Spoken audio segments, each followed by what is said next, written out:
इस एक वीडियो में हम कीप्स एमडीकेट प्रैक्टिस बुक में से न्यूक्लियर फिजिक्स का कंप्लीट चैप्टर कवर करेंगे। इस चैप्टर के तमाम एमसीक्यूज को सॉल्व करेंगे वन बाय वन, फार्मूलाज को भी डिस्कस करेंगे और जो मैथमेटिक्स यूज होता है, क्योंकि न्यूक्लियर फिजिक्स में न्यूमेरिकल क्वेश्चन ज़्यादा होते हैं, उनको भी डिस्कस करेंगे। तो आप लोग इस वीडियो को कंप्लीट देखें, इंशाल्लाह ये पूरा चैप्टर आपका प्रिपेयर हो जाएगा। अगर से आपने पहले स्टडी भी ना किया हो तब भी ये कंप्लीट चैप्टर आपका यहाँ से कवर हो जाएगा। चलिए स्टार्ट करते हैं क्वेश्चन नंबर 1 से। वीडियो लेंथी ज़रूर होगी लेकिन आप लोगों ने देखना पूरा ही है। What is the half time? Half time का मतलब हाफ लाइफ ही है। Of radio active sample in minutes, ये पॉइंट अपने साथ नोट करें कि मिनट्स में हमने आंसर देना है।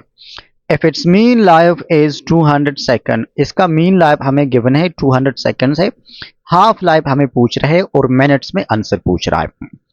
अब देखिए, एक तरीका तो यह है कि हम पहले ही 200 सेकंड्स को मिनट में कन्वर्ट करें और फिर फार्मूला यूज करके आंसर निकालें। दूसरा तरीका यह है कि हम पहले सेकंड्स में ही क्वेश्चन को सॉल्व करें और फिर एट द एंड जो आंसर आ जाए उसको मिनट में कन्वर्ट करें। तो मैं पहले क्वेश्चन को सॉल्व कर लेता हूं।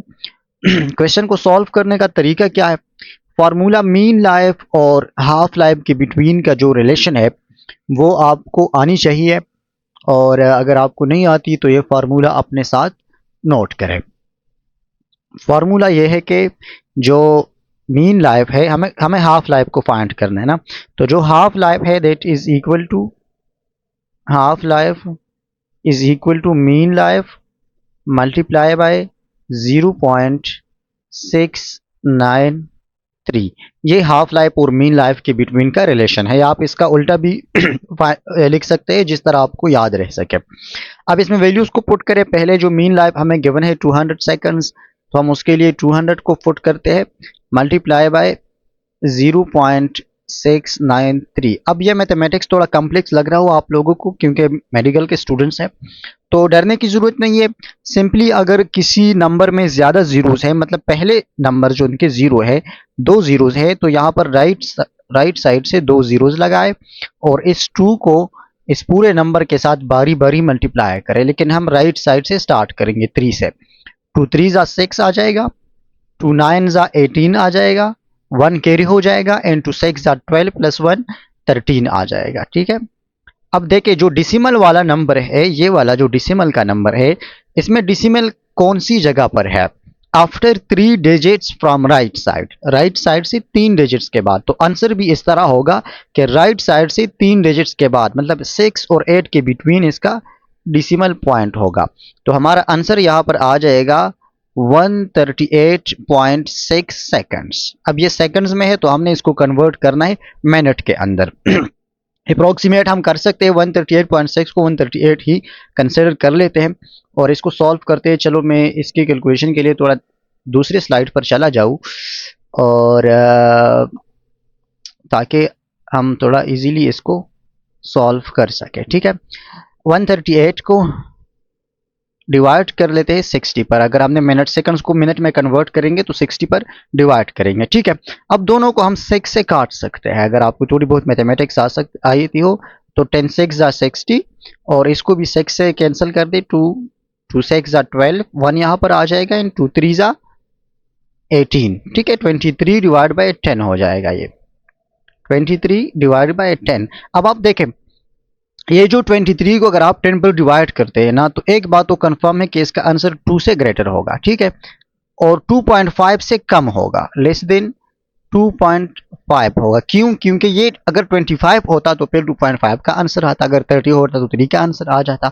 तो बस बाकी कैलकुलेशंस की जरूरत नहीं है। एमसीक्यूज के क्वेश्चन है, ऑप्शन हमें गिवन है, ऑप्शन में से वो वाला करेक्ट होगा जो 2 से ग्रेटर हो और 2.5 से कम हो। तो बस उस आंसर को ढूंढे। गिवन ऑप्शन में से देखे ए बी सी डी वाले को देखे 2.31, ये हमारा करेक्ट आंसर है जो कि 2 से ग्रेटर है और 2.5 से कम है। तो ये ट्रिक्स भी अपने साथ सीखा करें और ये आपको प्रैक्टिस से समझ आ जाएगी। ठीक है। अगला क्वेश्चन है question number 2। What will happen in the time of 7 hours if a radioactive substance has an average life of 7 hours?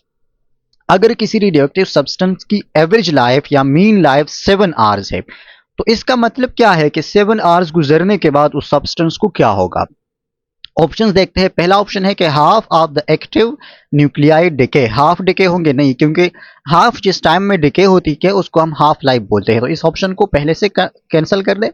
B है कि less than half of the active nuclei decay, C more than half of the active nuclei decay, और D है all active nuclei decay. ये तो कभी नहीं होगा, ठीक है।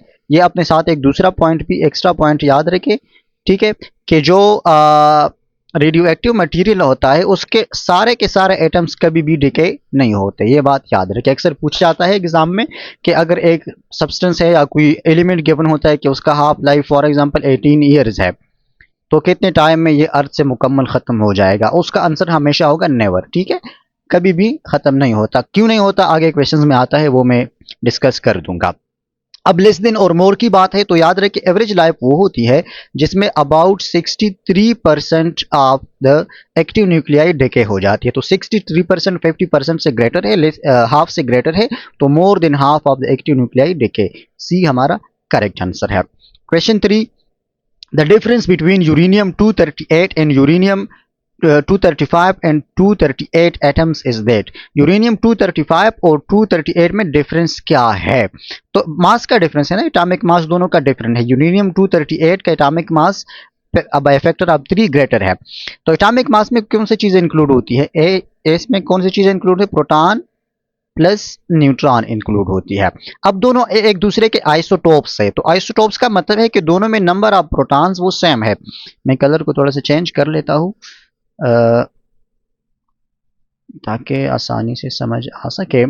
प्रोटॉन्स का जो नंबर है, ये जो प्रोटॉन का नंबर है वो दोनों में सेम है, तो सिर्फ एक चीज रहती है कि जिसमें का डिफरेंस होगा वो न्यूट्रॉन्स होगा। अब जिसका एटॉमिक मास ज्यादा तो उसका इसमें नंबर ऑफ न्यूट्रॉन ज्यादा होंगे, तो ऑप्शन डी को देके यूरेनियम 238 कंटेन्स 3 मोर न्यूट्रॉन्स, ये हमारा करेक्ट आंसर होगा। अगला क्वेश्चन है which two nuclei contain the same number of neutrons. दो न्यूक्लियाई हर ऑप्शन में गिवन है, तो सेम नंबर ऑफ न्यूट्रॉन कौन से दो न्यूक्लियाई में है? न्यूट्रॉन नंबर को हम कैसे फाइंड करते हैं? देखिए atomic number is equal to proton plus neutron, तो अगर हमने न्यूट्रॉन फाइंड करना है तो neutron is equal to atomic mass minus number of protons, और नंबर ऑफ प्रोटॉन्स को हम एटॉमिक नंबर बोलते हैं। जो कि ये जो एटम है ना, एक यहाँ पर नंबर लिखा होता है, तो यहाँ पर एटॉमिक मास लिखा होता है और यहाँ पर एटॉमिक नंबर, तो ऊपर वाले से नीचे वाला माइनस कर दे तो हमें मिल जाएगा नंबर ऑफ न्यूट्रॉन्स। तो सारे केसेस में हम ऐसे करेंगे। कार्बन 12 6 को देखें तो इसमें नंबर ऑफ न्यूट्रॉन्स कितने रह जाते हैं? 6 थे, और कार्बन 6 और ये ऊपर क्या है 16 है, तो इसमें नंबर ऑफ न्यूट्रॉन्स 8 है, तो दोनों के इक्वल नहीं है। बी ऑप्शन देके 23 माइनस 11 कर दे तो ये 12 हो जाएगा, और ये 24 माइनस 12 कर दे तो ये भी 12 हो जाएगा, तो दोनों में नंबर ऑफ न्यूट्रॉन्स इक्वल है या सेम है, तो ये हमारा करेक्ट आंसर है। अगला क्वेश्चन है what is the ratio of the nuclear densities of two nuclei having mass numbers and the ratio 1:4। दो न्यूक्लियाई है और दोनों का जो मास नंबर्स का रेशियो है वो हमें गिवन है। न्यूक्लियर डेंसिटीज का रेशियो क्या होगा? याद रखिए जो न्यूक्लियर डेंसिटी है, न्यूक्लियर डेंसिटी ये मास नंबर पे डिपेंड नहीं करता, is not proportional to mass number. तो अगर ये मास नंबर पे डिपेंड ही नहीं करता तो इसका मतलब है कि दोनों का रेशो 1:1 होगा, चाहे दोनों की मासेस में कितना भी डिफरेंस हो, न्यूक्लियर डेंसिटीज का रेशो हमेशा सेम होगा। नेक्स्ट आते हैं क्वेश्चन नंबर 6 पर। कहते हैं कि the radius of an atom is dash times the radius of the nucleus. Atom और न्यूक्लियस के रेडियस का रेशो पूछ रहा है या कितने टाइम्स है, दोनों का एक ही मतलब है। मैथमेटिक्स आपको थोड़ी मुश्किल लग रही होगी लेकिन प्रैक्टिस करते रहे, ठीक है। एक बार टेस्ट को क्लियर कर दे, फिर आपका क्या लेना देना मैथमेटिक्स से या फिजिक्स से, फिर मजे करें मेडिकल कॉलेज में। लेकिन कैसे करेंगे? देखिए एटम का जो रेडियस है वो इन द रेंज होती है अप्रोक्सीमेटली एटम के लिए 10⁻⁻10 मीटर, ठीक है। और जो न्यूक्लियस का रेडियस है वो अप्रोक्सीमेटली इन द रेंज होती है 10⁻⁻15 मीटर, ठीक है। तो अब ये -10 -15 से कितना ग्रेटर है? अब ये ना बोले आप लोग कि 5 टाइम्स ग्रेटर है या 5 टाइम्स स्मॉल है, ऐसा नहीं होता, ठीक है। रेशो को फाइंड करने के लिए आप मैथमेटिक्स करेंगे तो करेक्ट आंसर आएगा। मैथमेटिक्स कैसे करेंगे? एटम का रेशो न्यूक्लियस के रेलेवेंट हमने फाइंड करना है, तो एटम को न्यूक्लियस पर डिवाइड करेंगे, मतलब 10⁻⁻10 को हम डिवाइड करेंगे 10⁻⁻15 पर। अब मैथमेटिक्स के अकॉर्डिंग ये -15 जब ऊपर चला जाएगा तो ये +15 हो जाएगा, ठीक है। 10⁻⁻10 ये मल्टीप्लिकेशन में आ जाएगा और ये हो जाएगा 10⁻+15। तो अब अगर दोनों के बेसिस सेम हो तो हमने पावर्स को ऐड करना है, सिंपल लिखना है -10 प्लस 15, तो -10 प्लस 15 से क्या बनता है +5, तो 10 टू द पावर 5। इसका मतलब है कि एटम जो है वो 10 to the power 5 times nucleus से ग्रेटर है। ऑप्शन ए हमारा करेक्ट है। 10 टू द पावर 5 टाइम्स कितना होता है, 1 के साथ आप 5 जीरोस लगाए, 1 2 3 4 5, ठीक है। तो ये कितना है 100,000, 100,000 कितने होते हैं 1 लाख, तो 1 लाख टाइम्स एटम न्यूक्लियस से ग्रेटर है, 1 लाख टाइम्स। याद रखें, शायद ऑप्शन में से इस तरह के ऑप्शंस भी आ जाए। Question 7, alpha beta and gamma are emitted from a radio active substance spontaneously, ठीक है। ये याद रहे कि इस पर पुख्ता ईमान रखे कि जो रेडियो एक्टिविटी है या जो alpha beta gamma particles emit होती है न्यूक्लियस से, तो ये स्पॉन्टेनियस प्रोसेस होता है, उसके लिए कोई external condition, heat, temperature, force, किसी भी चीज़ की ज़रूरत नहीं होती, ये खुद ब खुद हो जाती है फॉर रेडियो एक्टिव मटीरियल्स, ठीक है। तो इतना मुश्किल नहीं था। क्वेश्चन 8 है, the order of penetration power per alpha and beta and gamma rays is, इनके लिए penetration power का ऑर्डर पूछ रहा है। तो penetration power याद रखिए, penetration power is directly related to energy, penetration power is directly related to energy. जिस पार्टिकल की एनर्जी ज्यादा, उस पार्टिकल का पेनेट्रेशन पावर ज्यादा, वो मटेरियल में उतना ज्यादा पेनेट्रेट करेगा। तो अल्फा बीटा गामा में सबसे ज्यादा एनर्जी किसकी है, गामा की है। क्यों, क्योंकि ये इलेक्ट्रोमैग्नेटिक रेडिएशन से ये सारे के सारे एनर्जी है। बाकी का मास होता है, उसमें थोड़ा मास होता है, थोड़ा एनर्जी होता है, ये सारा का सारा एनर्जी है। उसके बाद बीटा है, उसके बाद गामा है। तो gamma is greater than beta is greater than alpha. आप ऑप्शन में से देखें, ऑप्शन जो हमें गिवन है, gamma is greater than beta is greater than alpha option नहीं है। तो आप इसको उल्टा करें, अल्फा को पहले लिखे, तो alpha is less than beta is less than gamma. अब ये वाला ऑप्शन आपको मिल जाएगा, alpha is less than beta is less than gamma, option D ये हमारा करेक्ट आंसर होगा। अगला क्वेश्चन है ना, गिवन रिएक्शन, हमें रिएक्शन गिवन है, एक्स है, एटॉमिक मास ए है, पेज जी है। एक रिएक्शन के बाद एटॉमिक मास सेम रहता है जबकि एटॉमिक नंबर के साथ 1 ऐड होता है। फिर दूसरे रिएक्शन में एटॉमिक मास डिक्रीज बाय 4 और एटॉमिक नंबर डिक्रीज बाय 2, और फिर थर्ड रिएक्शन में वही रहता है, चेंज नहीं होता। तो कहते हैं कि radio active radiations are emitted in the sequence. तो कौन से सीक्वेंस में, मतलब यहाँ पर फर्स्ट रिएक्शन में कौन सा पार्टिकल एमिट है, सेकंड में कौन सा एमिट है और थर्ड में कौन सा एमिट है। इसको जरा नेक्स्ट स्लाइड पर करते हैं आराम से डिटेल में, क्योंकि इस तरह के क्वेश्चंस बहुत ज़्यादा है। तो एक को डिटेल करते हैं, फिर बाकी आप जल्दी जल्दी करेंगे हम, ठीक है। पहला रिएक्शन क्या है, एक्स है, इसका एटॉमिक मास ए है और एटॉमिक नंबर इसका जी है, ठीक है। तो एक रिएक्शन के बाद इसका एटॉमिक मास सेम रहता है जबकि इसका एटॉमिक नंबर इंक्रीज बाय 1 है। फिर दूसरे रिएक्शन के बाद क्या होता है, एटॉमिक मास डिक्रीज बाय 4 और एटॉमिक नंबर डिक्रीज बाय 2 है, ठीक है। तो ये -1 हो जाएगा, +1 से अगर आप 2 को माइनस करें तो वो -1 बन जाएगा, क्योंकि बीच में एक 0 भी आ जाता है, ठीक है। और फिर थर्ड रिएक्शन में यही रहता है, पार्टिकल एमिट होता है लेकिन एटॉमिक मास और एटॉमिक नंबर पर कोई इफेक्ट नहीं है। तो अब हमने ये बताना है कि कौन से प्रोसेस में कौन सा पार्टिकल वो एमिट हुआ है, ठीक है। तो कैसे बताएंगे, याद रखें, जब अल्फा पार्टिकल एमिट होता है, अल्फा पार्टिकल, तो उस केस में एटॉमिक मास डिक्रीज बाय 4 और एटॉमिक नंबर डिक्रीज बाय 2। जब बीटा पार्टिकल एमिट होता है, ये अपने साथ लेके, तो एटॉमिक मास सेम रहता है, ठीक है, उससे कुछ भी माइनस नहीं होता, 0 मैं लिख लूंगा, और एटॉमिक नंबर इंक्रीज बाय 1 होता है।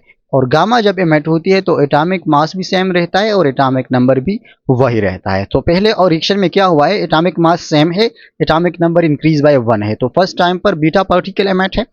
सेकंड में आप देखें तो एटॉमिक मास डिक्रीज बाय 4 है और एटॉमिक नंबर कितना है, वो डिक्रीज बाय 2 है। तो सेकंड रिएक्शन में अल्फा पार्टिकल और थर्ड रिएक्शन में सेम है, तो फिर गामा। तो पहले बीटा फिर अल्फा फिर गामा, तो इस तरह का ये सीक्वेंस है, बीटा फिर अल्फा और फिर गामा। ये हमारा करेक्ट आंसर होगा गिवन ऑप्शंस में से। तो कौन सा है, beta alpha gamma, option B ये हमारा करेक्ट आंसर है। क्वेश्चन 10 को देखें, when boron 10-6 is bombarded by neutrons alpha particles are emitted. अगर इसको हम न्यूट्रॉन से बम्बार्ड करें तो अल्फा पार्टिकल एमिट होती है। The resulting nucleus has mass number, तो जो रिजल्टेंट न्यूक्लियस होगा उसका मास नंबर क्या होगा। देखिए, अगर अल्फा पार्टिकल एमिट होती है, अभी हमने डिस्कस किया, तो मास नंबर डिक्रीज बाय 4 होता है। पहले का मास नंबर कितना है, 10 है, और अब डिक्रीज बाय 4 होगा, तो 10 - 4 इज इक्वल टू 6, हमारा करेक्ट आंसर बी है। क्वेश्चन 11 को देखें, in which radioactive disintegration, neutron dissociates into proton and electron. कौन से प्रोसेस में न्यूट्रॉन जो है वो प्रोटॉन और इलेक्ट्रॉन में डिसोसिएट होता है या वो डिसइंटीग्रेट होता है? तो दिस इज बीटा एमिशन। ठीक है, बीटा एमिशन में क्या होता है, एक न्यूट्रॉन वो इलेक्ट्रॉन और प्रोटॉन में कन्वर्ट हो जाता है। अगले क्वेश्चन की तरफ जाते हैं, क्वेश्चन नंबर 12। क्वेश्चन 12 में कहते हैं कि यूरेनियम 23892, ये थोड़ा अगर आपको छोटा छोटा नज़र आ रहा है तो मैं इसको थोड़ा बड़ा लिख दूँ, 23892 इसकी बात हो रही है।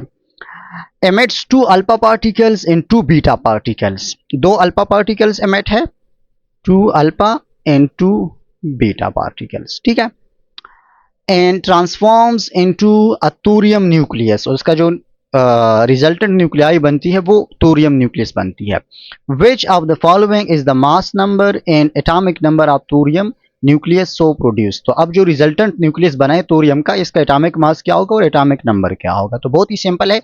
इनिशियली हमारे पास जो यूरेनियम का एटॉमिक मास है वो 238 है, तो 2 अल्फा पार्टिकल्स के एमिट होने के बाद इससे कितना माइनस होगा? 8 माइनस होगा, क्योंकि एक के लिए 4 तो 2 के लिए 8। तो एटॉमिक मास बन जाएगा यहाँ पर थोरियम का, इसका एटॉमिक मास बन जाएगा 230, और एटॉमिक नंबर भी एक अल्फा पार्टिकल के लिए -2 है, तो 2 के लिए कितना होगा? ये -4 हो जाएगा। तो इससे अगर आप 4 को माइनस करें तो ये क्या बन जाएगा? ये 88 बन जाएगा अगर आप 4 को माइनस करें। लेकिन 2 बीटा पार्टिकल्स है, तो 2 बीटा पार्टिकल्स की वजह से एटॉमिक मास पर इफेक्ट नहीं होता, एटॉमिक नंबर इंक्रीज बाय 2 होता है। तो 88 + 2 इज इक्वल टू 90, तो इसका एटॉमिक नंबर 230 और 90 होगा। ठीक है, 230 और 90 का आंसर कौन सा है? ऑप्शन ए हमारा करेक्ट आंसर है। क्वेश्चन 13 को देखें, specify the parent daughter nuclei and emitted particle in given reaction.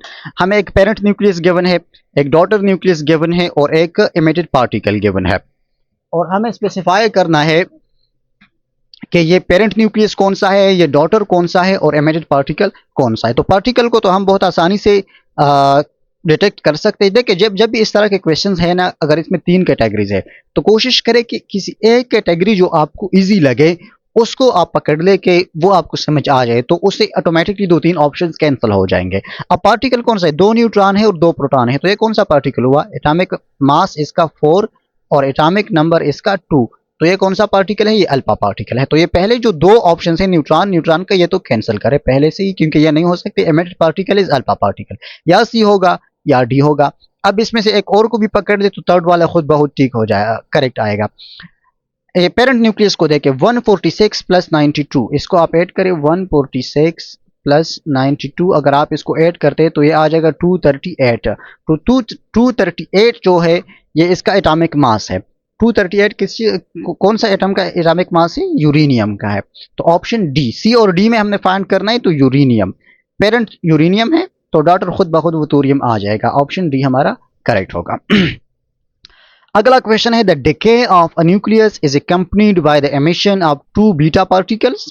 वही वाला क्वेश्चन है, वही कंसेप्ट है, वो बार बार रिपीट कर रहे हैं कि एक रेडियो एक्टिव न्यूक्लियस से 2 बीटा पार्टिकल्स एमिट है एंड 1 अल्फा पार्टिकल एमिट है। तो what effect does the decay have on the proton number and the nucleon number on the nucleus? Proton number का मतलब एटॉमिक नंबर, न्यूक्लियन नंबर का मतलब atomic mass. ठीक है, ये डिफरेंट नेम्स है, आप एक बार तवज्जो से सुने भी तो आपको समझ आ जाएगी।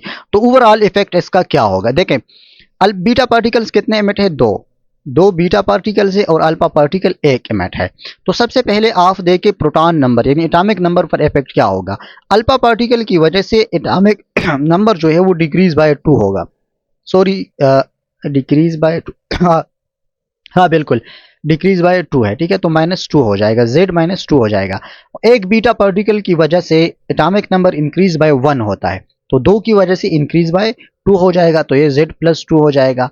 एक जगह पर 2 ऐड हुए, एक जगह पर 2 माइनस हुआ, तो ओवरऑल इफेक्ट इसका क्या होगा? नेट इफेक्ट इसका 0 होगा। प्रोटॉन नंबर अनचेंज रहेगा, प्रोटॉन नंबर अनचेंज, सी। तो बाकी ऑप्शन दूसरा वाला जो भी हो वो खुद बहुत करेक्ट आएगा। ठीक है, सी हमारा करेक्ट आंसर है। आप इसको कंफर्म भी कर सकते हैं कि ये डिक्रीज होगा न्यूक्लियन नंबर। कैसे? बीटा पार्टिकल की वजह से न्यूक्लियन नंबर यानी एटॉमिक मास पर इफेक्ट नहीं होता और अल्फा की वजह से वो डिक्रीज होता है, तो ओवरऑल न्यूक्लियन नंबर डिक्रीज होगा। क्वेश्चन 15 को देखें, Alpha particle is bombarded on nitrogen 14. As a result, oxygen 17 is formed. The particle emitted is. इसको भी मैं थोड़ा सा नेक्स्ट स्लाइड पर कर देता हूं कि हमने अल्फा पार्टिकल को बम्बार्ड किया है नाइट्रोजन 14 पर, ठीक है। नाइट्रोजन 14 पर अल्फा पार्टिकल को बम्बार्ड किया है। अल्फा पार्टिकल बम्बार्ड का मतलब है कि एक अल्फा पार्टिकल इसके साथ ऐड है, ठीक है। तो अल्फा पार्टिकल का एटॉमिक मास कितना होता है? 4 होता है। एटॉमिक नंबर तो गिवन नहीं है, लेकिन चलो फिर भी मैं लिख लूँ 2 होता है। और इससे जो रिजल्टेंट बना है वो ऑक्सीजन है, और ऑक्सीजन 17 बना है, ठीक है, जिसका एटॉमिक नंबर कितना होता है? वो 8 होता है। 8 होता है ना ऑक्सीजन का एटॉमिक नंबर, कंफर्म कर ले। और एक इमिटेड पार्टिकल एक्स है। अब इस ये पार्टिकल हमने फाइंड करने के ये कौन सा है? तो देखें, ये 14 है इसका एटॉमिक मास और इसका 4 है। तो अगर 14 और 4 8 हो जाए तो ऑक्सीजन 18 होना चाहिए था, लेकिन इसमें एक का डिफरेंस आ रहा है, ठीक है। तो वो डिफरेंस का पार्टिकल कौन सा है जो यहाँ पर एमिट हुआ है? तो वो हो सकता है प्रोटॉन भी हो सकता है और या न्यूट्रॉन हो सकता है, क्योंकि एटॉमिक मास में इन दोनों का कंट्रीब्यूशन है, इलेक्ट्रॉन पॉजिट्रॉन वगैरह का कंट्रीब्यूशन है नहीं। तो अगर ये न्यूट्रॉन हो तो फिर इस इक्वेशन का जो चार्ज नंबर है या जो एटॉमिक नंबर है वो बैलेंस नहीं हो सकता। अगर इस इक्वेशन में ये न्यूट्रॉन हो उस पर इफेक्ट नहीं है, मतलब ये अल्फा पार्टिकल का ये जो 2 एटॉमिक नंबर है ना, ये फिर बैलेंस नहीं हो सकता। तो इसको बैलेंस करने के लिए जरूरी है कि ये एमिटेड पार्टिकल कौन सा है? ये प्रोटॉन है। और एटॉमिक मास पर दोनों का इफेक्ट सेम है, लेकिन मास नंबर के बैलेंस के लिए जो एमिटेड पार्टिकल है दैट इज प्रोटॉन, ठीक है। प्रोटॉन कौन सा है? ऑप्शन सी हमारा करेक्ट आंसर है, ठीक है। अगले स्लाइड पर जाते हैं और क्वेश्चन नंबर 16 है। ये अबाउट 45 क्वेश्चन है, आप आराम से बैठे सब देखेंगे, सबको सॉल्व करेंगे।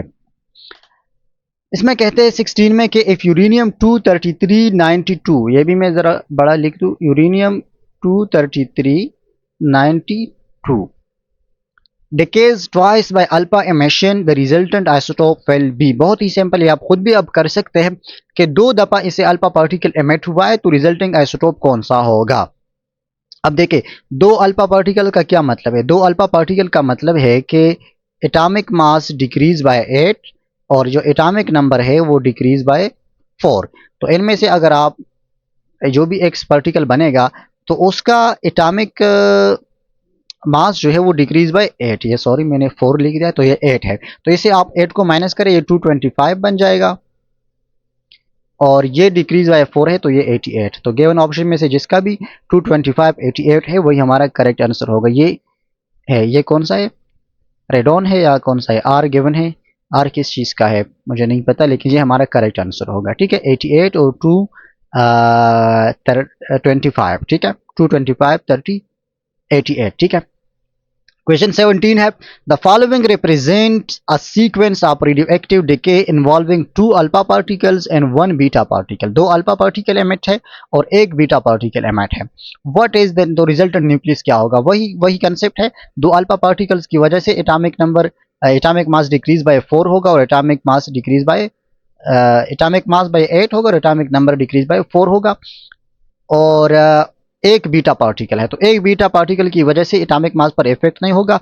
Atomic number again increase by 1, तो overall atomic number decrease by 3 होगा, ठीक है।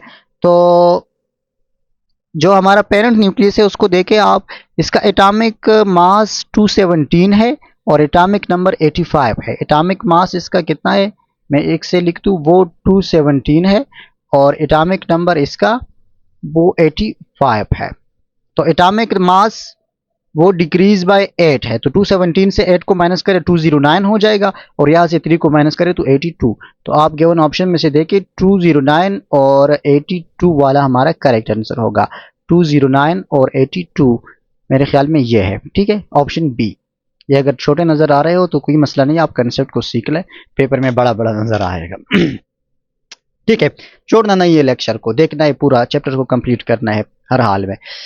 अगला क्वेश्चन है, रेडॉन 220 इज रेडियो एक्टिव। ये जो इसके साथ वैल्यू लिखी होती है ना, ये इसका एटॉमिक मास होता है हमेशा, इसके लिए आप याद रखें, कभी ये एटॉमिक नंबर आप सवर ना करें। And decays to polonium 216, 220 to 16 मतलब एटॉमिक मास डिक्रीज बाय 4 हो गया, तो अल्फा पार्टिकल एमिट है confirm with emission of an alpha particle. The equation for the radio active decay is shown, ये हमें इक्वेशन गिवन है।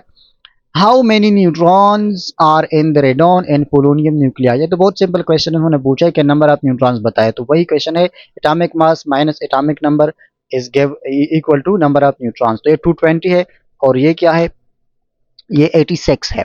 तो 220 से 86 को माइनस करें, 220 माइनस 86 करें आप, तो ये क्या आ जाएगा, ये 10 से 6 को माइनस करें 4 आ जाएगा, 11 से 8 ये 3 आ जाएगा, और ये 1 आ जाएगा। ठीक है, तो 134। अब 134 का एक ही ऑप्शन है इस कैटेगरी में, तो बाकी दूसरा वाला खुद बहुत करेक्ट होगा। ठीक है, ये बी ही हमारा करेक्ट आंसर है, क्योंकि इस गिवन ऑप्शन में 134 दूसरा है ही नहीं, तो बाकी वाला खुद ब खुद ठीक होगा, बाय कोइंसिडेंस या बाय लक आप कह सकते हैं। क्वेश्चन 19 है कि in alpha decay the ratio of decrease in proton number to the decrease in neutron number. याद रखिए, प्रोटॉन नंबर का मतलब है एटॉमिक नंबर और न्यूट्रॉन नंबर का मतलब है एटॉमिक मास। तो इन दोनों में जो रेशो है वो कितना है, न्यूट्रॉन नंबर है ना, न्यूक्लियन नंबर तो नहीं है। तो न्यूट्रॉन नंबर, चलो अब हम दोनों केसेस को तस्वर कर लेते हैं। अगर इसका मतलब है कि atomic number z divided by atomic mass, इसका रेशो फाइंड करें, तो एटॉमिक नंबर में डिक्रीज आता है 2 और एटॉमिक मास में डिक्रीज आता है 4। तो 2/4 इज इक्वल टू 1/2, या आप लिख सकते हैं कि 1:2। ये हमारा आंसर होगा। अगर प्रोटॉन नंबर यानी नंबर ऑफ प्रोटॉन और नंबर ऑफ न्यूट्रॉन की बात की जाए, तो नंबर ऑफ प्रोटॉन भी दो डिक्रीज होते हैं और नंबर ऑफ न्यूट्रॉन भी 2 डिक्रीज होते हैं, तो 1:1 होगा। न्यूट्रॉन और प्रोटॉन्स दोनों जो है वो अल्फा डिके में बाय सेम नंबर डिक्रीज होता है, लेकिन मेरे ख्याल में न्यूट्रॉन नंबर का यहाँ पर मतलब है एटॉमिक मास, तो हम एटॉमिक मास को कंसिडर करते हैं, फिर 1:2 हमारा करेक्ट आंसर होगा। लेकिन अगर यहाँ का मतलब न्यूट्रॉन नंबर है, तो फिर 1:1 होगा। ठीक है, ये यहाँ पर न्यूट्रॉन, तो ये 1:1 ही होगा, क्योंकि प्रोटॉन और न्यूट्रॉन दोनों में सेम नंबर ऑफ डिग्रीज आता है, तो ये न्यूट्रॉन नंबर 1:1 ही होगा। लेकिन अगर यहाँ पर न्यूक्लियन नंबर हो तो फिर 1:2 होगा। क्वेश्चन 20 है कि रेडॉन, मैं लिख दूँ इसको भी बड़ा बड़ा, 22286, रेडॉन 22286, ये रेडॉन है। ठीक है, decays by alpha and beta emission to bismuth 21483। इसका जो रिजल्टेंट बन जाता है वो बिस्मथ है, जो कि कितना है, वो 214 है इसका एटॉमिक मास, और इसका एटॉमिक नंबर है 83। ये इसमें डिके होता है, अल्फा बीटा पार्टिकल्स को एमिट करते हैं। तो क्वेश्चन में पूछते हैं कि for the decay of each nucleus of radon how many alpha and beta particles are emit. अगर रेडॉन से बिस्मथ बन जाता है या बिस्मथ में वो कन्वर्ट हो जाता है, तो इसने अल्फा पार्टिकल्स कितने एमिट किए और बीटा पार्टिकल्स कितने एमिट किए। तो इसके एटॉमिक मास में कितना डिक्रीज आया है, 8 डिक्रीज आया है बाय 8। तो 8 का मतलब है कि 2 अल्फा पार्टिकल्स। ठीक है, 2 अल्फा पार्टिकल्स, तो ये ऑप्शन बी भी हो सकता है, ऑप्शन डी भी हो सकता है। और बीटा पार्टिकल्स कितने एमिट है, एटॉमिक मास डिक्रीज बाय 5 है ना, 83 और 88 से कितना डिफरेंस है, 8 - 3 5 है ना, तो एटॉमिक मास डिक्रीज बाय 5 है। एक अल्फा पार्टिकल की वजह से एटॉमिक मास डिक्रीज बाय 2 होता है, तो 2 की वजह से वो डिक्रीज बाय 4 होगा, तो ये 88 होना चाहिए था अल्फा पार्टिकल्स की वजह से। दो ये 83 नहीं होगा, ये 85 होगा बिस्मथ का। हाँ, ये जो रेडॉन है इसका 86 है, ये 88 नहीं है। ठीक है, ये इसका, ये 88 नहीं है, ये 86 है, तो ये डिक्रीज बाय 3 हुआ है। एक अल्फा पार्टिकल की वजह से ये डिक्रीज बाय 2 होगा, 2 की वजह से बाय 4 होगा, तो ये इन प्रिंसिपल 82 होना चाहिए था, लेकिन ये 83 है प्लस 1 है, तो इसका मतलब है कि साथ साथ एक बीटा पार्टिकल भी एमिट हुआ है, जिसकी वजह से एटॉमिक नंबर इंक्रीज बाय 1 है। तो एक बीटा पार्टिकल और 2 अल्फा पार्टिकल, ऑप्शन बी ही हमारा करेक्ट है, 2 अल्फा 1 बीटा पार्टिकल। ये जो नंबर्स गिवन होते हैं ना, एटॉमिक मास और एटॉमिक नंबर, तो ये आप जरा गौर से देखा करें। अगर इस तरह इक्वेशन में कोई मसला आ रहा हो, जिस तरह अभी मैंने देखा तो मसला आ रहा था 88 को जो हमने लिखा था, तो फिर आप क्वेश्चन को भी कंप्लेन कर सकते हैं। Question 21, a radioactive nucleus undergoes a series of decay according to the scheme। ये हमें एक स्कीम गिवन है, इतने नंबर ऑफ डिकेज होते हैं। If the mass number and atomic number of A are 180 and 72, atomic mass इसका 180 है और एटॉमिक नंबर इसका 72 है। तो इसको हम जल्दी जल्दी करेंगे, अभी तक आप लोगों ने कंसेप्ट सीखा है। Then what is the number for A, ठीक है, मतलब जो जो रिजल्टेंट न्यूक्लियस है उसका नंबर क्या है। तो इसको हम जल्दी जल्दी करते हैं। पहले अल्फा पार्टिकल एमिट है, फिर बीटा है, फिर अल्फा है, फिर गेमा है। तो दो अल्फा पार्टिकल और एक बीटा पार्टिकल। गेमा के लिए टेंशन लेने की जरूरत नहीं है, इसकी वजह से कोई इफेक्ट नहीं होगा। नहीं, वो हम कहते हैं ना कि ना ही है ना शी है, तो इसका इसके एटॉमिक मास एटॉमिक नंबर पर कोई इफेक्ट नहीं होगा, ठीक है। अल्फा बीटा और अल्फा, तो दो अल्फा एक बीटा, दो अल्फा की वजह से ये डिक्रीज बाय 8 हो जाएगा और ये डिक्रीज बाय 4 हो जाएगा। एक बीटा पार्टिकल है तो इस पर कोई इफेक्ट नहीं होगा और ये जो है अगेन इंक्रीज बाय 1 होगा, प्लस 1 होगा। तो 180 माइनस 8 इज इक्वल टू 172 और इससे अगर आप 4 को माइनस करें तो 68 प्लस 1 इज इक्वल टू 69। तो 172 69, 172 69 ऑप्शन ए।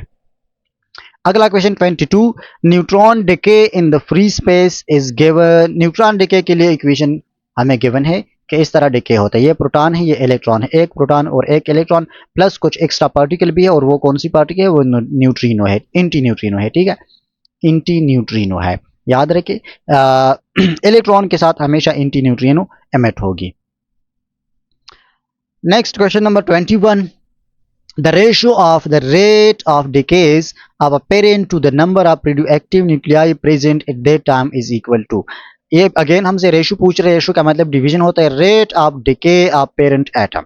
तो रेट ऑफ डिके हम किस चीज से रिप्रेजेंट करते हैं, डी एन, अगर एन नंबर ऑफ पेरेंट है, डिवाइडेड बाय डी टी, और इसका रेशो पूछ रहे हैं तो मतलब divided by the number of radioactive nuclei present at that time. मतलब जो इनिशियल न्यूक्लियाई है इन नॉट से हम इसको रिप्रेजेंट करते हैं, डिवाइड बाय एन नॉट। कहते हैं कि किस चीज के इक्वल है, तो ये इक्वल है डिके कांस्टेंट के, ठीक है। आपको इक्वेशन का पता होना चाहिए कि जो रेट ऑफ डिके है d n divided by d t वो इक्वल होता है n naught divide by lambda. तो सिंपल जो एन नॉट है वो उसको इस साइड पर ले आए, डिवीजन में आ जाएगा और यहाँ पर सिर्फ लैम्डा रह जाएगा। लैम्डा क्या है, ये डिके कांस्टेंट है, ठीक है, तो ये इसके इक्वल हो जाएगा। अगला क्वेश्चन है कि the masses of two radioactive substances are same and their half lives are 1 year and 2 years respectively. Masses दोनों की इनिशियल सेम है, दोनों को हम 1 ही कंसीडर कर लेते हैं अपने क्वेश्चन को सॉल्व करने के लिए। एक का हाफ लाइफ 1 ईयर है, दूसरे का 2 ईयर्स है। The ratio of their activities का मतलब है remaining sample after 6 years will be. 6 year गुजरने के बाद कौन कितना बचा होगा, कौन कितना बचा होगा, हम तो पता नहीं कितने बचे होंगे यार। तो चलिए इसको सॉल्व कर लेते हैं आसानी से। टोटल टाइम कितना हमें गिवन है, टोटल टाइम इज 6 ईयर्स। अगर सैंपल ए है तो इसका हाफ लाइफ कितना है, वो 1 ईयर है। तो 6 ईयर के बाद इसमें जो नंबर ऑफ डिकेज आएगा ये 6 टाइम्स डिके होगा।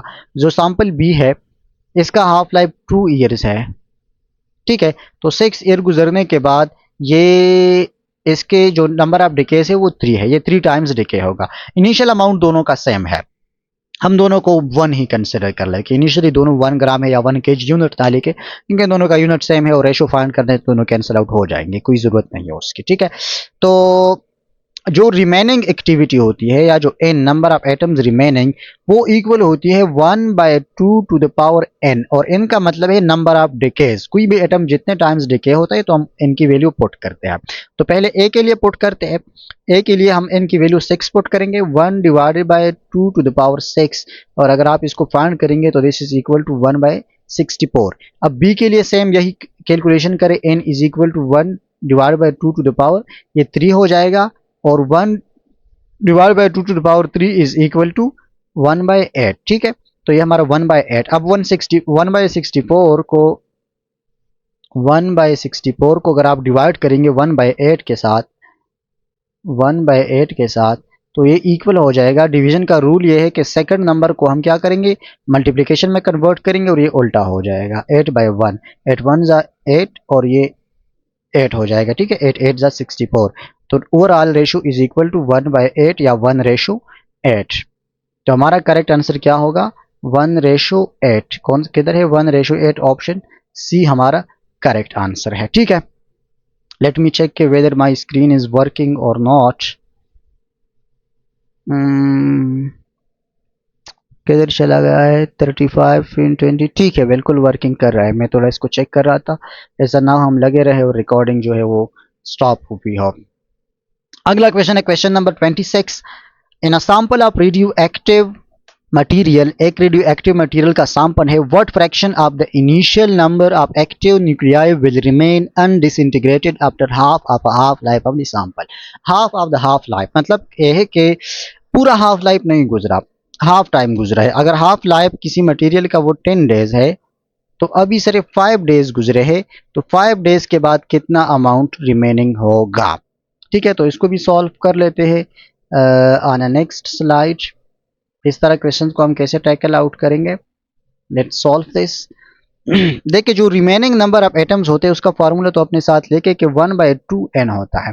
तो हाफ ऑफ हाफ लाइफ का मतलब है कि n is equal to 1/2, 2 to the power 1/2, और 1/2 किस चीज की इक्वल है, स्क्वायर रूट की, तो 1 डिवाइडेड बाय स्क्वायर रूट 2, ये हमारा करेक्ट आंसर होगा. 1 divide by square root 2, option B.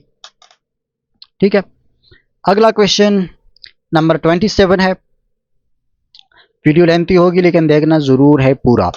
If the decay constant of an element is smaller than, अगर डिके कांस्टेंट स्मॉलर होगा तो क्या होगा. ऑप्शन ए है more of the atoms will decay in particular interval. B है its infinite atom will decay in a particular interval, less of its atom decay in particular interval, या both A and C are possible depending upon the half life of the element. तो ज्यादा element जो है वो particular interval में decay होंगे या कम होंगे अगर डिके कांस्टेंट एक एलिमेंट का स्मॉलर हो. तो याद रखिए हाफ लाइफ जो है, हाफ लाइफ का एक फार्मूला ये भी है कि 0.693 divide by the decay constant. इसका मतलब है कि half life is inversely proportional to decay constant. तो अगर डिके कांस्टेंट स्मॉलर है तो हाफ लाइफ ज्यादा होगा. हाफ लाइफ ज्यादा होने का मतलब है कि किसी भी पर्टिकुलर टाइम में कम एलिमेंट जो है वो डिके होंगे, क्योंकि हाफ लाइफ इसका कम ज्यादा है. मतलब वो 10 की बजाय 15 डेज में वो हाफ होंगे, तो 10 डेज में वो कम होंगे, तो लेस नंबर जो है वो डिके होगा. Less of its atom will decay in particular interval, option C. Question को सॉल्व करते हैं, क्वेश्चन नंबर 28. और इसमें कहते हैं कि 3/4 of a radioactive nuclei present in a radioactive sample decays in 3/4 second. 3/4 second में 3/4 जो है वो डिके होता है. तो हाफ लाइफ को फाइंड करें. अब देखिए इस तरह के बहुत सारे क्वेश्चन पेपर में भी आते हैं और इस आगे भी इंक्लूडेड है, तो मैं इसका कंसेप्ट एक ही बार एक्सप्लेन करता हूँ, फिर बाकी जल्दी जल्दी करेंगे. ठीक है, जो नंबर ऑफ डिकेज होती है एन, स्मॉल एन, वो इक्वल होती है total time given divided by half life. ये इसकी इक्वल होती है कि मतलब किसी स्पेसिफिक टाइम में वो कितने नंबर ऑफ डिकेज से गुजरेगी एक रेडियोएक्टिव मटेरियल, तो total time divide by half life करेंगे. हमें क्या फाइंड करना है, हाफ लाइफ को फाइंड करना है. तो half life is equal to total time divided by number of decays. ठीक है, कि कितने नंबर ऑफ डिकेज है. टोटल लाइफ हमें पता है लेकिन नंबर ऑफ डिकेज को हम कैसे फाइंड करेंगे. ये बात याद रखें, 3/4 डिके हुआ है ना, 3/4. तो 3/4 को अगर आप परसेंटेज में डिवाइड कन्वर्ट करें, परसेंटेज में 3/4, ये 75% के इक्वल होता है. ये कंसेप्ट समझे, 3/4 कितने के इक्वल होता है, 75% के इक्वल होता है. अब एक हाफ लाइफ गुजरने के बाद अगर इनिशियल अमाउंट 100% है, तो एक हाफ लाइफ गुजरने के बाद कितना इसमें से डिके होगा, 50% डिके होगा. ठीक है, क्योंकि उसी को तो हम हाफ लाइफ बोलते हैं. अब सेकंड हाफ लाइफ गुजरने के बाद इस 50 का हाफ हो जाएगा, वो डिके होगा. 50 का भी हाफ हो जाएगा. तो 50 का हाफ तो 25% है, लेकिन 100 के रिगार्डिंग जो है वो 75% बनता है. इस 100 का 75% दो हाफ लाइफ के बाद डिके होगा. तो 75% डिके के लिए number of decays equal to 2 होती है. ये अपने साथ याद रखिए, 75% डिके होती है दो हाफ लाइफ्स में, 75% डिके होती है दो हाफ लाइफ्स में. लेके अपने साथ ये बात, ठीक है. इन हमेशा 2 होगा अगर डिकेज जो है वो 75% है. इसका उल्टा भी आ सकता है कि रिमेनिंग जो न्यूक्लियाई है वो 25% है, तो रिमेनिंग 25 का मतलब भी दो हाफ लाइफ्स ही है. ठीक है, तो n is equal to 2 put करेंगे और टाइम की वैल्यू तो हमें गिवन है कि वो 3/4 सेकंड है. तो 3/4 सेकंड डिवाइडेड बाय 2, मतलब यहाँ पर हम 2 को मल्टीप्लाई करेंगे तो 3 डिवाइडेड बाय 8 हमारा आंसर आ जाएगा. इसका हाफ लाइफ कितना है, 3/8 है. आप इसको कंफर्म भी कर सकते हैं लेकिन एनी हाउ जरूरत नहीं है. 3/8 सेकंड्स. क्वेश्चन नंबर 29 है. The decay constant of radium is, decay constant की वैल्यू हमें गिवन है 4.28 multiply by 10 to the power -4 per year. ये इसका डेके कांस्टेंट है पर ईयर, तो हमारा जो आंसर आएगा रिमेंबर वो ईयर्स में आएगा। It's half life will be, तो हाफ लाइफ इसके कितने होगी। हाफ लाइफ का फार्मूला याद रखे, इन फार्मूलाज पर मैं एक अलग इंशाल्लाह लेक्चर अपलोड करूंगा छोटा सा। Equal to 0.693 divide by decay constant, तो डेके कांस्टेंट की वैल्यू हमें गिवन है, वो कितनी है 4.28 मल्टीप्लाई बाय 10⁻⁻⁴। अब इतने बड़े कैलकुलेशंस तो आप ज़ाहिर सी बात है कर ही नहीं सकते ना। मुझे बताइए, आप लोगों का मेडिकल के स्टूडेंट्स है, ये आप कैसे करेंगे, कैलकुलेटर अलाउड नहीं है। तो यहाँ पर हम गेसिंग को यूज करेंगे जिस तरह हमने क्वेश्चन नंबर 1 में किया था। कैसे गेसिंग करेंगे, रूल याद रखें कि ये जो -10⁻⁻⁴ है ना, ये ऊपर चला जाएगा तो ये +4 हो जाएगा। तो इसको फिलहाल इग्नोर करें, ये नीचे वाले को। तो ये हो जाएगा 0.693 मल्टीप्लाई बाय 10⁻+4। अब ये 10⁻+4 का मतलब है कि ये डिसिमल जो है 4 डिजिट्स इस साइड पर आएगा, 4 डिजिट्स, ठीक है। तो ये हो जाएगा 6930 ईयर्स, ठीक है। और अब इसको हमने डिवाइड भी करना है किसी नंबर से, तो मतलब पहली बात तो यह है कि इसका आंसर जो है वो थाउजेंड्स में आएगा। किस चीज में आएगा, थाउजेंड्स में आएगा। चाहे हम इसको 4 पर भी डिवाइड करें लेकिन इसका आंसर थाउजेंड्स में आएगा। तो पहली बात तो थाउजेंड से जो छोटे नंबर से उसको तो पहले से कैंसिल करो, ऑप्शन डी को कैंसिल करो, ये नहीं हो सकता। ऑप्शन ए को कैंसिल करो, ये नहीं हो सकता। अब एक 2000 है, एक 16 है, तो हम अप्रोक्सीमेट निकाल लेते हैं। 6930 को 4 पर डिवाइड कर लेते हैं। 6930 को, ये बाकी को इग्नोर कर ले, हमारे पास अप्रोक्सीमेट आंसर आ जाएगा। 4 पर डिवाइड करें तो 4 1 ज़ा 4, यहाँ पर 2 आ जाएगा। इसको 7 के साथ मल्टीप्लाई करें 28, यहाँ पर 1 आ जाएगा, यहाँ पर 3 आ जाएगा, और फिर ये 10 तो यहाँ पर 2 आ जाएगा, 1732 आ गया। तो इसके करीब वाला आंसर देखें 1732 के करीब आंसर ये 1620 है, ठीक है। 1620 और ये दोनों करीब है, तो ये हमारा करेक्ट आंसर होगा। एग्जैक्ट कैलकुलेशंस की जरूरत नहीं है। Question 30, which of the following graph represents the variation of velocity, sorry, activity A of a radioactive substance with time t। Remember ये जो डिके होती है ना, ये एक्सपोनेंशियली होती है, एक्सपोनेंशियली। ये कर्व याद रखिए, ये वाला जो कर्व है ना ऑप्शन डी का, ये हमारा करेक्ट होगा। रेडियो एक्टिविटी का ये कर्व है, इसको हम एक्सपोनेंशियल डिके बोलते हैं, कि एक टाइम में मतलब जल्दी जल्दी डिके होता है। लेकिन इसकी एक प्रॉपर्टी और याद रखें कि ये कर्व कभी भी एक्स एक्सिस को टच नहीं करेगा। एक्सपोनेंशियल कर्व कभी भी एक्सिस को टच नहीं करेगा, जिसका मतलब है कि ये कभी भी कंप्लीटली खत्म नहीं होगा, पहले जो बता दिया आपको। अगले क्वेश्चन पर जाते हैं, question number 31। The activity of a radioactive sample is 1.6 curie. Activity हमें गिवन है। Its half life is 2.5 days, 2.5 days इसकी हाफ लाइफ है। तो its activity after 10 days will be, मतलब इनिशियल जो हमारे पास एक्टिविटी है या जो डिके रेट है वो 1.6 क्यूरी है। रेडियो एक्टिविटी, क्यूरी जो है वो रेडियो एक्टिविटी का यूनिट है, और हाफ लाइफ इसका 2.5 डेज है। तो 10 डेज के बाद ये कितना रहेगा। अगर 2.5 डेज हाफ लाइफ है तो, और 10 डेज टोटल टाइम है, तो नंबर ऑफ डिकेज वो कितना होगा। Total time 10 divide by 2.5 days है दोनों, तो ज़रूरत नहीं है लिखने की। 10 को 2.5 पर डिवाइड करें तो 4 हमारे पास आंसर आ जाएगा। n इज इक्वल टू 4 होगा। अब एक हाफ लाइफ गुजरने के बाद जो वैल्यू होती है वो कितनी होती है, इनिशियल वैल्यू जो कि 1.6 क्यूरी है, divide by 2 to the power n, n की वैल्यू क्या है 4 है। तो 2 to the power 1.6 to the power 4 का मतलब क्या है कि 2 को 4 टाइम्स मल्टीप्लाई करें 16 हो जाएगा।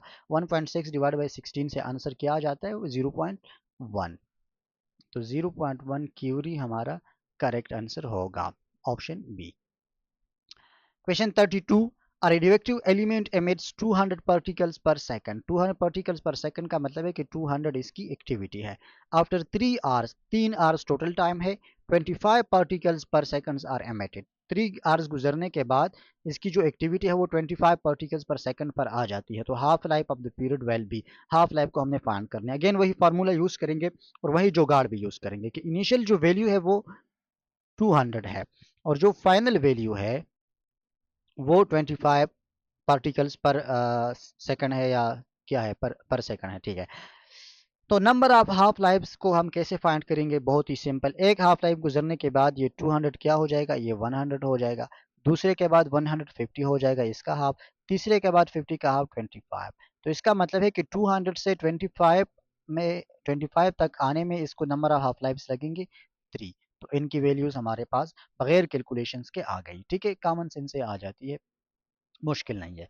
इनकी वैल्यू 3 है, अब टोटल टाइम 3 आवर्स है, हमें हाफ लाइफ को फाइंड करना है। तो बहुत सिंपल, हम उसी हाफ लाइफ के फार्मूला को यूज़ कर देंगे जो कि अभी मैंने बता दिया कि n is equal to total time divide by half life. हमको हाफ लाइफ फाइंड करना है, तो half life is equal to total time divided by n, sorry n, हाँ बिल्कुल n ही है। 3 पर हम डिवाइड करेंगे। टोटल टाइम कितना है, वो 3 आवर्स है, तो 3 आवर्स को मैं लिख सकता हूँ 3 मल्टीप्लाई बाई 60 मिनट्स, ताकि हमारे पास जो आंसर होगा वो मिनट्स में आ जाए। डिवाइड बाई 3 करेंगे, 3 3 के साथ कैंसिल, और हमारे पास सिर्फ 60 सेकंड्स रह 60 मिनट्स रह जाएगा। 60 मिनट हमारा करेक्ट आंसर होगा option C. Question 33, the half life of bismuth, जो भी है हमें इससे कोई लेना देना नहीं, 5 डेज है half life. If you start with 5000 atoms of this isotope, initially 5000 atoms है, then which of the following will be the number of atoms left over after 10 days? 10 days के बाद कितने एटम्स रहेंगे? अगर इसकी हाफ लाइफ 5 डेज है तो 10 days के बाद ये n इज इक्वल टू 2, मतलब 2 हाफ लाइफ से ये गुजरेगा। तो फर्स्ट हाफ लाइफ में 5000 का हाफ आ जाएगा, जो कि कितना है, 50,000 है, ठीक, सॉरी दिस इज 50,000। तो 50,000 का हाफ कितना होगा, 25,000 होगा, और फिर इसका हाफ होगा तो वो 12,500 होगा, 12,500। ये कॉमन सेंस से आप कर सकते हैं। क्वेश्चन 34 है, the sample of radioactive elements decade after 5 half life, 5 half life के बाद कितना रहेगा? तो इसको भी हम थोड़ा सा सॉल्व कर लेते हैं। 5 हाफ लाइफ के बाद इनिशियल वो इन नॉट है। Remember the sample remaining after, remaining पूछा है ना या डिके का पूछा है, चलो the sample of radioactive element decade after 5 half life, decay का पूछा है। तो यहाँ पर अब क्वेश्चन जो है स्टूडेंट्स जो है वो गलत कर जाते हैं, लेकिन आप लोगों ने सीखना है कि जो रिमेनिंग है नंबर ऑफ एटम्स, ये इन रिमेनिंग को रिप्रेजेंट करते हैं। रिमेंबर वो इक्वल होता है n naught initial amount divided by 2 to the power n, n का मतलब नंबर ऑफ डिकेज है। तो आप इसको फाइंड करें, n naught number of decays यहाँ पर कितने गिवन है, 5 गिवन है। 2 को 5 टाइम्स मल्टीप्लाई करें तो आपको मिल जाएगा 32, तो एन नॉट डिवाइड बाई 32। अब ऑप्शन में से ये भी गिवन है, तो ऐसा ना हो कि आप लोग जल्दी जल्दी में इसी को ही टक लगाए कि जी ये हमारे पास कैलकुलेशन से आंसर आ गया, लेकिन ये गलत होगा, ठीक है। क्यों? क्योंकि इतने नंबर्स रिमेनिंग है, ये इन नॉट बाय 32 रिमेनिंग होगा। तो जो डिके है उसको हम कैसे फाइंड करेंगे? तो उसको हम फाइंड करेंगे initial amount in not minus remaining amount. तो जो बाकी होगा वो कितना होगा, वो हमारे पास डिके वाला होगा। तो अब इसका एलसीएम ले ले, 32 31 और 32 का एलसीएम क्या होता है, 32 होता है। 32 डिवाइड बाई 1, इसको आप यहाँ पर 1 कंसिडर करें, मेडिकल वाले हैं तो बच्चों की तरह पढ़ा दूंगा। 32 divided by 1 is equal to 32 multiply by n naught is equal to 32 times n naught minus 32 divide by 32 is equal to 1, 1 को इसके साथ मल्टीप्लाई करें तो ये एन नॉट आ जाएगा। अब 32 n naught minus n naught is equal to 31 n naught divided by 32। तो ये हमारा करेक्ट आंसर होगा 31 डिवाइड बाई 32 एन नॉट। अब ये गलत आप ना करें, option C. Question 35, relation for half life of any radio active element is, half life का रिलेशन पूछा है तो सिंपली सिंपल मैं इसको यहाँ पर कर दूँ। हाफ लाइफ का ये भी एक फार्मूला होता है, आप याद रखें कि half life is equal to log of 2 divided by lambda. Lambda क्या है, ये डिके कांस्टेंट है, log of 2 divide by lambda, option C. ये फार्मूला भी आप नोट करें, हम लेक्चर भी अपलोड करेंगे इस पर। नेक्स्ट स्लाइड पर जाना है, question number 36, the half life period of radium is 1600 years, it's average life time will be, average time को हमने फाइंड करना है, हाफ लाइफ टाइम हमें गिवन है, ठीक है। तो पहले क्वेश्चन में भी हमने इस तरह का क्वेश्चन किया कि half life is equal to mean life multiply by 0.693, ठीक है। तो अब हमने क्या फाइंड करना है, एवरेज टाइम को फाइंड करना है, तो इसको ये साइड पर लाकर ये डिवाइड हो जाएगा। Average time is equal to half life जो कि गिवन है हमारे पास 1600 ईयर्स डिवाइडेड बाई 0.693। अब इस 0.693 को आप क्या करें, इसको आप कंसिडर कर सकते हैं 1.2 से ग्रेटर होगा, लेकिन इन्हें हम आप इसको डिवाइड कर ले डिवीजन का, फिर चलो एक मैं शॉर्टकट आपको बता दूंगा। लेकिन अगर आप इसको फिलहाल कैलकुलेटर से करें तो you will get the answer 2319, ठीक है, 2319 years you will get this answer. अब ये डिवीजन कैसे करेंगे मैं किसी और लेक्चर में आपको बता दूंगा, शॉर्टकट्स का सीरीज में कर दूंगा। क्वेश्चन 37 है the decay constant of a radioactive element is this. ये डिके कांस्टेंट है तो हाफ पीरियड इसकी क्या होगी, तो वही रिलेशन है कि डिके कांस्टेंट और हाफ लाइफ का जो रिलेशन है, half life is equal to simple formula है, इसको यूज करें। Half life is equal to 0.693 divide by 0.01। अब इसको आप कैसे फाइंड करेंगे, ये बहुत सिंपल है, इसको यहाँ पर बता देता हूँ। 0.01 को आप लिख सकते हैं 10 टू द पावर -2, और ये -2 जब ऊपर चला जाएगा तो ये +2 हो जाएगा, और +2 का मतलब है कि इस डिसिमल को हम 2 डिजिट्स यहाँ पर ले आएंगे तो ये 69.3 हो जाएगा। 69.3 सेकंड्स हमारा आंसर है। 38 है what is the ratio of undecayed and decayed nuclei of a radioactive element after 3 half lives have elapsed। इसको भी कर लेते हैं। 3 हाफ लाइव्स गुजरने के बाद हमने फाइंड करना है अनडिकेड यानी रिमेनिंग न्यूक्लियाई और डिकेड न्यूक्लियाई के बिटवीन का रेशो। कितने हाफ लाइव्स गुजरने के बाद, 3 हाफ लाइव्स गुजरने के बाद, तो n इज इक्वल टू 3 है। तो जो रिमेनिंग होगा वो 1 divide by 2 to the power 3 होगा, जो कि 1/8 रिमेनिंग होगा। अगर 1/8 रिमेनिंग है तो डिके कितना होगा, वो 7/8 होगा। देखिए अगर 8 हिस्से है ना 8, और एक इसमें से जो रिमेनिंग रह जाता है, रिमेनिंग ये 1 है, तो ये बाकी कितने हैं जो डिके है, तो ये 7 है ना, 7/8 है। अब हमने इसका रेशो फाइंड करना है तो 1/8 डिवाइडेड बाई 7/8 करेंगे, और डिवीजन का वही रूल कि इसको मल्टीप्लिकेशन से रिप्लेस करेंगे और ये उल्टा हो जाएगा, ऊपर वाला नीचे आ जाएगा, नीचे वाला ऊपर, 8 के साथ कैंसिल, तो वी हैव 1 डिवाइड बाई 7 या 1/7, 1/7 हमारा करेक्ट आंसर।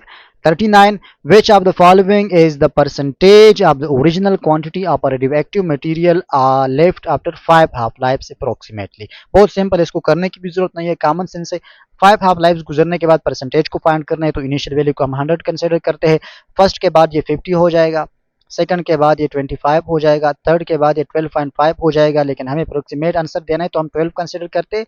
तो फिफ्थ गुजरने के बाद ये, फोर्थ गुजरने के बाद ये 6 हो जाएगा, और फिफ्थ के बाद ये 3 हो जाएगा। हर एक का हाफ लेते जाए तो आप आंसर को फाइंड आउट कर सकेंगे। Question 40 which one of the following can be prepared for the treatment of skin. अब ये आसान क्वेश्चन आ गए, ठीक है। ये बस कैलकुलेशन न्यूमेरिकल खत्म है, 2-3 क्वेश्चन है, जल्दी जल्दी कर लेते हैं। ट्रीटमेंट ऑफ स्किन के लिए कौन सा जो रेडिएशन है उसको हम प्रेफर करते हैं, तो गामा रेडिएशन को करते हैं। अब क्यों करते हैं ये आप मेडिकल वाले आप इसको बेहतर जानते होंगे, अगर नहीं जानते तो स्टडी कर लेंगे एमबीबीएस में। क्वेश्चन 40 तो हो गया। Question 41 for skin cancer which of the following can be used. Skin cancer के लिए कौन सा जो आइसोटोप है वो यूज होता है। रिमेंबर स्किन कैंसर के लिए फास्फोरस 32 यूज होता है। ये वैल्यूज याद रखिए, ये जो यूजेस आप रेडियो एक्टिविटी है या एप्लीकेशन आप रेडिएशन से उसमें ये पूछे जाते हैं। ऑप्शन सी फास्फोरस 42 है radio isotopes cobalt which emit high frequency gamma rays is used for the treatment of cobalt किस चीज के ट्रीटमेंट में यूज होता है, तो ये लिवर कैंसर के ट्रीटमेंट में यूज होता है, ऑप्शन बी। 43 है cancerous tissue and a thyroid gland can be detected by the intake of. Thyroid gland में जो डिटेक्शन करते हैं किस चीज़ के, कैंसरियस टिश्यू के, तो वो किस चीज़ के इनटेक से करते हैं, ये भी आप याद रखें। क्वेश्चन नंबर 43 है, इसका जो आंसर है वो रेडियो आयोडीन है। मेरे जो ख्याल है आप इसको कंफर्म कर सकते हैं, रेडियो आयोडीन। मेरे साथ चार्ज भी बिल्कुल ख़त्म होने वाला है, आप इसको कंफर्म कर ले थोड़ा सा इस क्वेश्चन को।